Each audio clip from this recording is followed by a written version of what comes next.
Bismillahirrahmanirrahim. Assalamualaikum warahmatullahi wabarakatuh. Alhamdulillahi rabbil alamin. Wassalatu wassalamu ala asyrafil anbiya wal mursalin. Nahmaduhu wa nasta'inuhu wa nastaghfiruh wa na'udzu billahi min shururi anfusina wa min sayyiati a'malina. Man yahdihillahu fala mudilla lahu wa man yudlil fala hadiya lahu. Rabbi shrah li sadri wa yassir li amri wahlul 'uqdatam min lisani yafqahu qawli. Amma ba'd. Alhamdulillah, bersyukur kepada Allah Subhanahu wa taala kerana dapat bersama pada malam ini. Insya-Allah pada malam ini saya akan sambung perbincangan Sunan An-Nasa'i, bab yang ke-24, muka surat 53. Bab yang ke-24, As-salah fin na'lain, salat dengan memakai dua selipar. Dua selipar sini maksudnya dua kasut pun termasuk semua. Salat dengan memakai dua selipar. Imam Nasa'i mengemukakan satu hadis di bawah bab ini, iaitu hadis yang ke-775.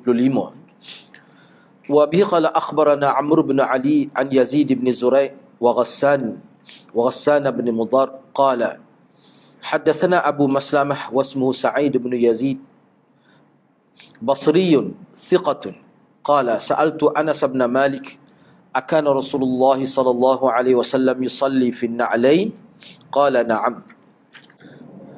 Imam Nasa'i dengan sanadnya telah meriwayatkan hadis ini daripada Anas bin Malik. Jadi Sa'id bin Yazid ni dia tanya Anas bin Malik. Jadi Sa'id bin Yazid ini orang Basrah, seorang yang thiqah. Beliau telah berkata, dia sebut bahawa dia tanya Anas bin Malik, apakah Rasulullah sallallahu alaihi wasallam pernah salat dengan memakai dua selipar atau dua kasut? Kalau dua khuf tu biasalah. Ini makna dua selipar ataupun pakai kasut salat. Pernahkah? Itu maksud na'lain. Na'lain ni setengah-setengah terjemah tu makna kasut, setengah tu makna selipar. Begitu ya.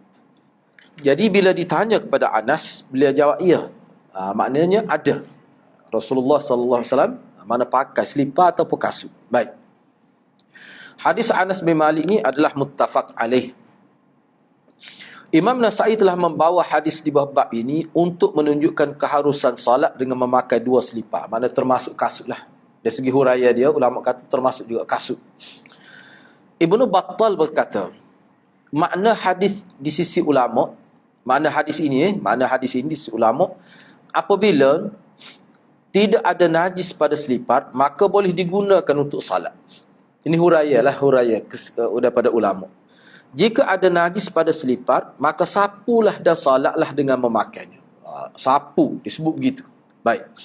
Para ulama berbeza pandangan dalam isu membersihkan selipar yang terkena najis. Sebahagian mereka berpendapat jika terpijak najis yang masih basah, maka memadai membersihnya dengan cara menyapunya dengan tanah dan boleh digunakan untuk salat. Ada yang kata begitu. Setengah kata yang basah tu tak boleh. Kalau yang basah tu mesti dibasuh dengan air. Ini khilaf lah. Menyapu dengan tanah. Dia sebenarnya kalau menyapu ni maksudnya kalau bahasa Kelantan kita kan, mana genyih di tanah tu lah. Siapa hilang. Kena faham molek lah ni. Ni bukan semaya masjid terkapit pun kita. Ni. Orang naik atas masjid tak ada najis pun. Tidak menasabah ni di suatu ketika dulu. Dalam keadaan bila pergi mana-mana salat begitu je lah. Setengah-setengah tu letak, nak sujud tu letak kain tuala ataupun kain yang lain lah. Setengah tu pakai salat begitu di padang pasir. Itu biasa gitu. Jadi sebahagian mereka berpendapat jika terpijak najis yang masih basah, maka memadai membersihkannya dengan cara menyapunya dengan tanah dan boleh digunakan untuk salat. Mana kalau kering lagi lah boleh. Kikislah, kalau kering dia kikislah. Imam Malik dan Imam Abu Hanifah berkata, jika terpijak najis yang masih basah, maka tidak memadai menyapunya dengan tanah. Bahkan kena guna air. Sebab basah tu dia kata. Tak erat guna tanah gitu. Khilaf lah. Namun jika najis itu sudah kering, maka memadai membersihkannya dengan mengikisnya. Itu kata Imam Malik dan Imam Abu Hanifah. Bagi Imam Syafi'i pula, dia kata tidak memadai membersih khuf 2 selipar atau selain kecuali dengan guna air. Tak boleh. Bila kena najis, kena guna air. Tapi sebenarnya dalam mazhab Syafi'i, kalau sudah kering, ada juga yang kata boleh kikis tu. Mana hilang ada bau tu. Mana kikis tu, mana dia akan tertanggal lah. Maksud bila kering, mana mudah tertanggal. Dan dia bau pun tidak ada. Ini khilaf lah. Baik. Saya baca dulu. Sebahagian ulama pendapat yang rajih adalah pendapat yang menyebutkan memadai membersihkan selipar yang terkena najis dengan menggunakan tanah. Ramai juga ulama, sebahagian ulama ni mana jumlah yang ramai. Pendapat ini disandarkan kepada hadis Abu Daud yang bersumberkan daripada Abu Hurairah radhiyallahu anhu yang menyebutkan bahawa Rasulullah sallallahu alaihi wasallam telah bersabda. Maksudnya, apabila seseorang terpijak najis dengan seliparnya, maka bersihkanlah dengan tanah. Riwayat Abu Daud. Ada riwayat dengan lafaz yang sedikit berbeza. Maksudnya, apabila seseorang terpijak najis dengan 2 khufnya, maka bersihkannya dengan tanah. Dia gini, khuf ni kena ingatlah. Dia ada setengah-setengah khuf tu, dia boleh digunakan sampai di luar rumah. Jadi anda tengok dalam syarah hadis tu, khuf tu ada setengah khuf tu dia macam ada tapak itu, tebal lah. Dia tebal sikit bahagian ni. Biasanya dia guna dalam rumah, kadang-kadang dia guna sampai keluar rumah. Bila masuk rumah kan, dia buat gitu ya, muka tanah kering pada pasir tu. Kalau kita perhatikan kalau kita ni secara rekah ni, kalau kita perhatikan ni, apa maksudnya? Maksud bersih itu, bila kata bersih kita kena ingatlah, kering ke, basah ke, maknanya dia mesti hilang bau. Air najis, termasuk bau, dia kena hilang. Maknanya kalau bau masih ada, tak boleh. Atau kita sedia maklum lah tu. Tapi kalau mengikut Imam Syafi'i ni lebih tegah. Dia bukan isu bau, isunya dia tak akan hilang dengan sebenar-benarnya kecuali guna air. Kalau tak ada air, baru boleh guna kaedah tadi. Dalam mazhab Syafi'i pun begitu. Dah ni sebenarnya saya pernah tengok ni, tutup guru kita dulu kalau di kampung-kampung lah, ustaz-ustaz kan, saya pernah tengok. Bila hak semaya padan ni lah. Hak semaya padan kan. Iyalah tutup guru kita kan, dia buat padi nah. Peni selipar tu kena tak ilmu. Dia gonyah gitu, dia gonyah tadi.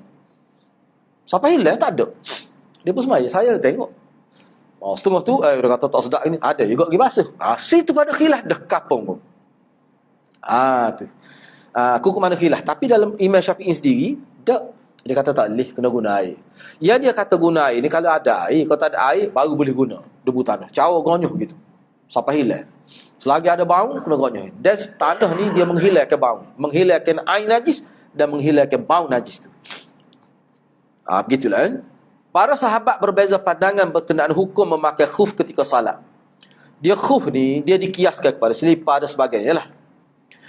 Kata Hafiz Al-Iraqi, antara sahabat yang memandang sunnah memakai khuf adalah Umar, Uthman, Abdullah bin Mas'ud, Uwaimir bin Sa'idah, Anas bin Malik, Salamah bin Al-Aqwa dan Aus Al-Thaqafi.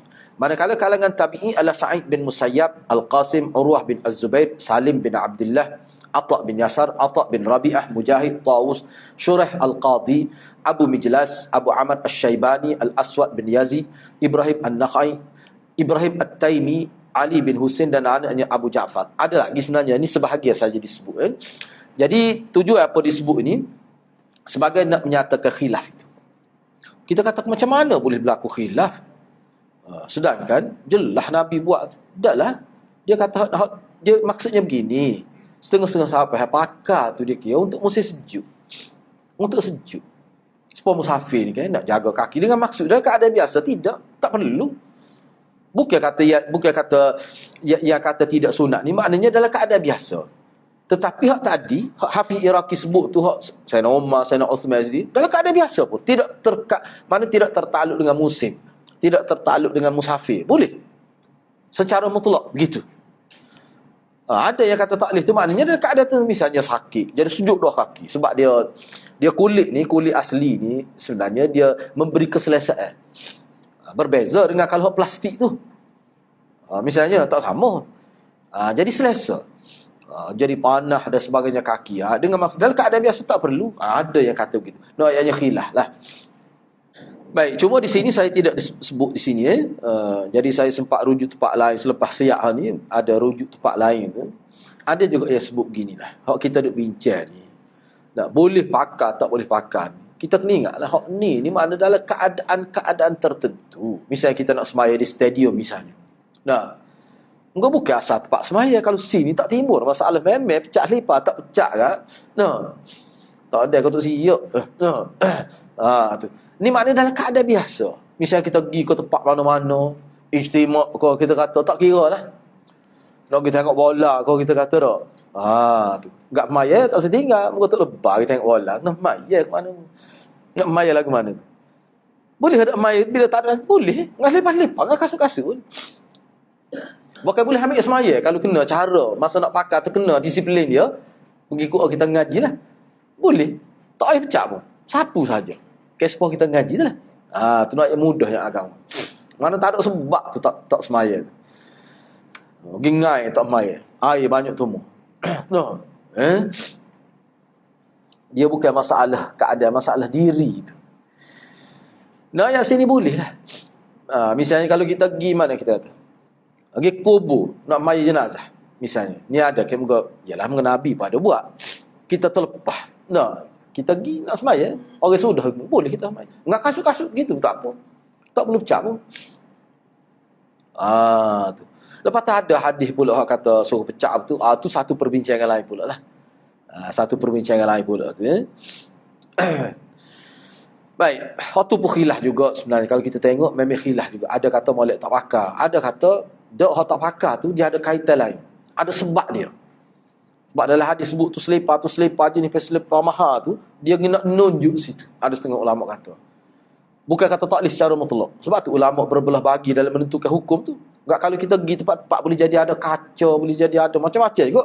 Tak. Enggak kaki jenis nipis hak tak biasa main pakai kasut menipis kaki. Hak duduk naiknya nyadak tak apa kaki dia kerah. Tak. Jadi keadaan itu kena ambil kira sebenarnya. Sebab tu jadi khilaf tu. Jadi kalau kita tengok di kalangan puak kita ni ada lagi pecah kasut itu. Tak apa, ada pendapat yang kata gitu pun. Boleh nak amal tu tak apa. Baik, seterusnya bab yang ke-25. Man yad'ul imam na'alaih, aina yad'ul imam na'alaih idza shalla bin nas. Di manakah imam meletakkan selipar dia semasa salat bersama orang ramai itu? Hak ni pun hak kita nak bincang ni semua ni hak berkait dengan semaya, tidak seperti mana bangunan seperti kita ni. Tak timbul dalam ni imam mari ada bilik dia letak selipar, tak timbul masalah dalam ni. Tujuannya hak kita nak bincang ni letak mana selipar supaya tidak mengganggu dia punya orang yang sedang bersalat itu. Engkau selipar ni macam-macam walaupun tak ada najis punya bau selipar ni. Nak letak mana? Lagu mana? Misalnya kalau kita pergi Mekah kan adalah akan berlaku lagi tu. Dia bersih dah selipar tu kalau letak kursi gitu kan boleh hilang ataupun dalam plastik. Nak letak mana? Letak di belakang. Tak boleh. Patu kita nak bincang tu. Nabi sebut. Ni kadang-kadang kita gitu memang teruklah, tak reti. Sujud atas lepak. Bila nak sujud, peruk. Saya pun tangan tu. Enggak gambar. Padahalnya kalau nak kira, tengok lepas ni lah. Tengok hadis. Mana Nabi sebut dah. Masjid kita mungkin tak timbul. Tapi kalau pergi ke Mekah ni baru tahu. Orang kita kata beratus-ratus ribu. Tu. Perlu sangatlah kita faham ni. Kalau tidak, jadi tak selesa lah salat tu. Cuba kita tengok di sini. Jadi di bawah bab ini Imam Nasa'i mengukuhkan satu hadis saja. Hadis 776. Wa bi qala akhbarana Ubaidullah ibn Sa'id wa Shu'aib ibn Yusuf an Yahya an ibn Jurayj qala akhbarani Muhammad ibn Abbad an Abdullah ibn Sufyan an Abdullah ibn Sa'ib anna Rasulullah sallallahu alaihi wasallam shalla yaumul fath fa wada'a na'layhi an yasarih. Imam Nasa'i dengan sanadnya telah meriwayatkan hadis ini daripada Abdullah bin As-Sa'ib bahawa Rasulullah sallallahu alaihi wasallam telah salat pada hari Fath. Hari Fath ini makna hari pembukaan kota Mekah. Beliau telah meletakkan sepasang capalnya di sebelah kirinya. Sepasang capal dia di sebelah kirinya. Baik. Hadis Abdullah bin As-Sa'ib adalah sahih dan telah dikeluarkan oleh Imam Muslim, dalam sahihnya. Imam An-Nasa'i telah mengemukakan hadis di bawah bab ini untuk menjelaskan kedudukan selipar imam semasa beliau salat supaya tidak mengganggu orang. Jadi perbuatan Nabi itu sebagai petunjuk daripada Nabi. Jangan menyakiti Seperti mana Nabi tak benar mulut berbau. Hak ni pun gitulah juga. Nak letak man. Makna kena jaga sungguh tu.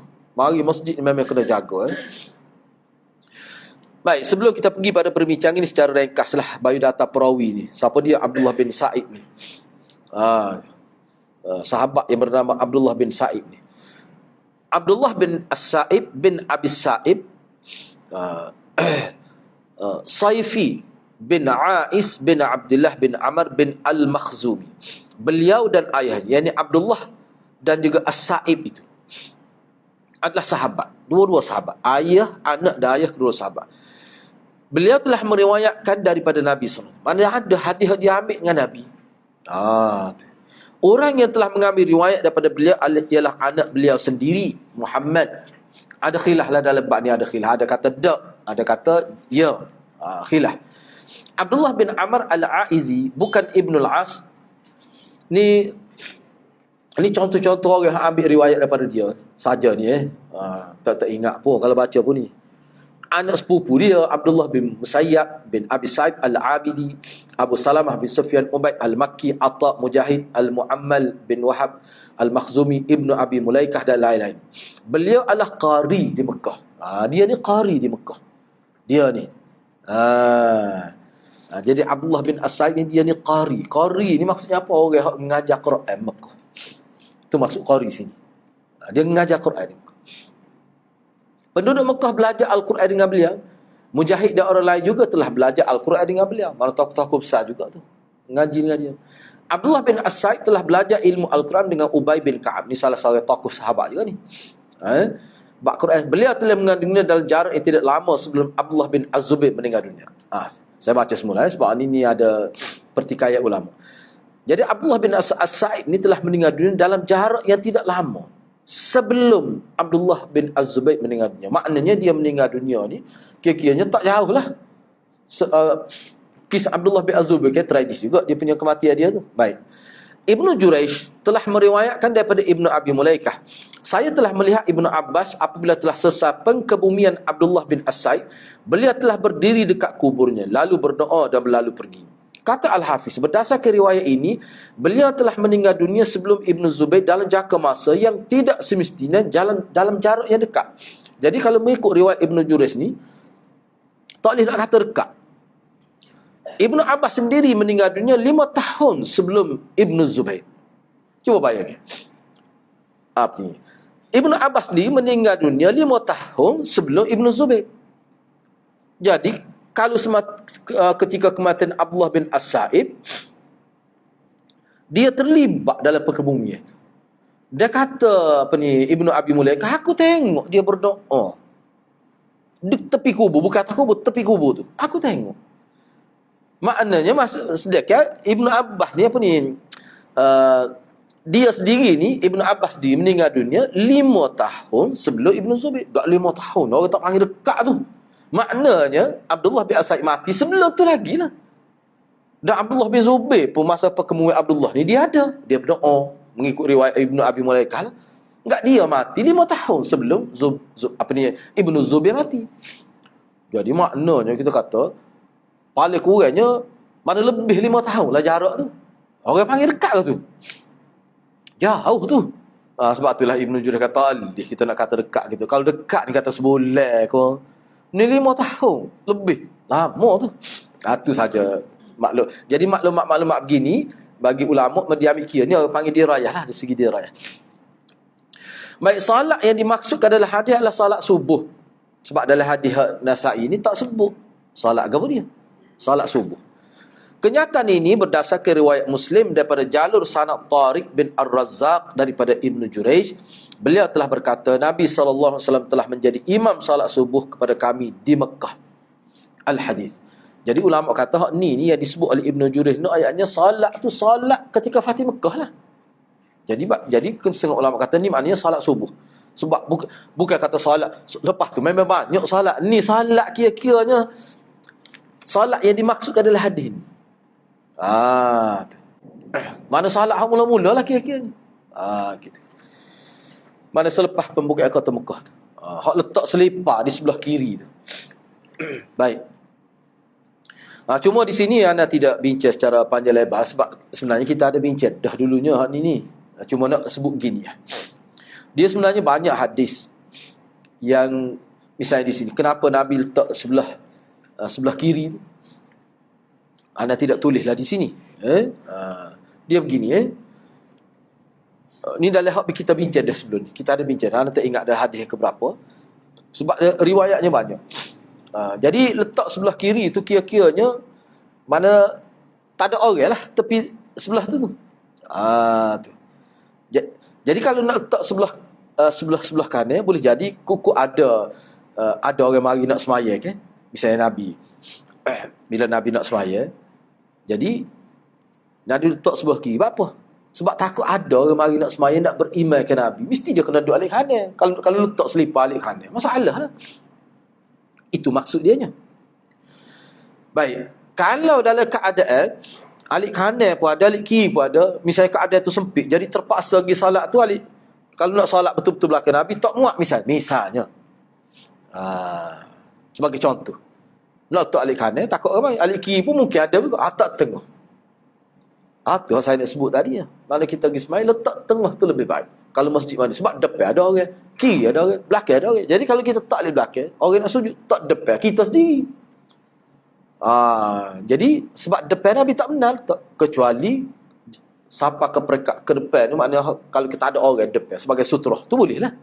Ni ada orang sutrah tu. Sutrah orang depan kita tu lah. Tak perlu dah sutrah dengan selipar. Nak letak mana? Letak celah kaki kita. Tu ada riwayat sebut. Jadi maknanya kita duduk atas lipat dah. Letak antara dua lutut ni dia tak kena sebab dia panggil khilal. Bukan letak tempat kita nak duduk tu.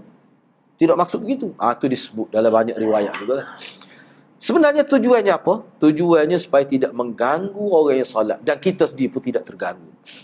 Sebab tu dia kena bubuh dalam plastik ke apa tu lebih baik. Kalau dulu tak ada kemudahan begitu. Jadi nak letak lagu mana? Tadi letak bawah tu. Cumanya kau gini kita kena ingatlah. Sebab di tempat Nabi ni tempat kering, pasir. Dia tak serupa tempat kita ni. Kalau mari tu lecoh, ada lumpur, bol nak. Berat kalah tu. Tapi kalau dalam keadaan tu, misalnya nak semaya, berhenti semaya, nak semaya tengah pada, tak ada tempat. Kena semaya situ ya. Tiba-tiba lecoh. Bol nak dari pun. Sujud atas lumpur pun semaya. Tak ada masalah. Kena semaya ikut mana. Kau tak ada tempat tu yang ada. Tak ada masalah. Dia dalam keadaan itu tak perlu bincang. Sahabat Nabi pun ada dari riwayat ke, hujan malam tu, pergi semaya subuh, celup dahi. Tengok tak? Akak dahi tu memang tengok lepas semaya kan putih. Apa sebab masih ada kesan basah lagi hujan malam. Mungkin di masjid Nabi ni dia tidaklah seperti tempat kita ni, maknanya ada bumbung. Bila hujan tu kan, jeruk habis. Tak ada kering. Nak semaya subuh. Jadi setengah sahabat tu congek hidung. Akak hidung biar dahi saja. Congek hidung lah tak suri kena tu. Moga kita terlembek lagi tanah tu.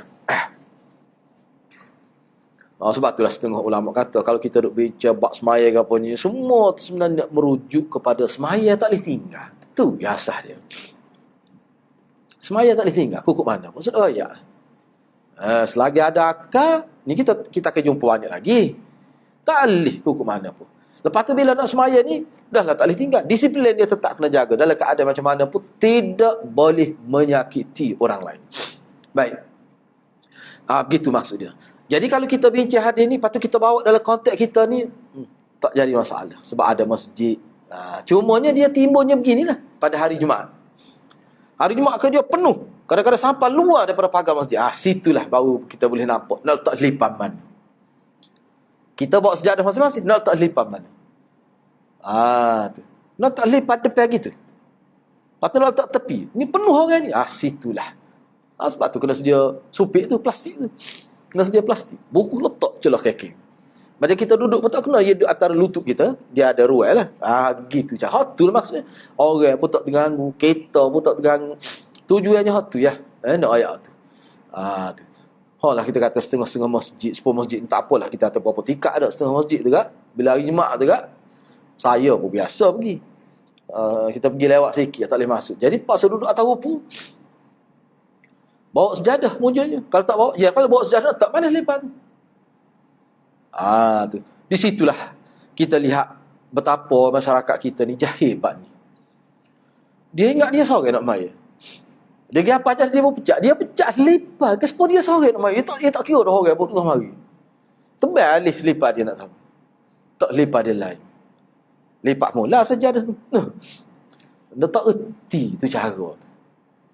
Padahal lipat tu kita tak disebut dah. Kalau tak ada najis kita tak ada letak lah bawah. Cara letak tu ada cara dia. Cara letak selipat kan masuk gitu kan. Dia tak kena sama-sama tapak. Dia jumpa sama tapak. Tak kotor pun. Kita tak disebut dah. Kalau tak ada najis dah pakai boleh. Nak tak celah keke tak boleh apa. Ni enggak bila kita nak apa sejadah jadi selipat dia duduk bawah tempat sujud. Sebab batu Karbala pula jadi timur gitu dah. Nak main lipat dia. Lepas tu kalau esok sikit dia mari sini pula. Nampak tak boleh harap tu hari tu depan. Kita kesek dia kesek balik. Ni tu jangan terbaik mari tu. Ada petanda-petanda tak oleh tu. Kalau cuba ubah lipat dia tu kan, yang paling tu. Benda-benda gitu aja. Masing-masing kita akan ada pengalaman. Hak tu Nabi dia nak sebut ni. Hak tu sebenarnya.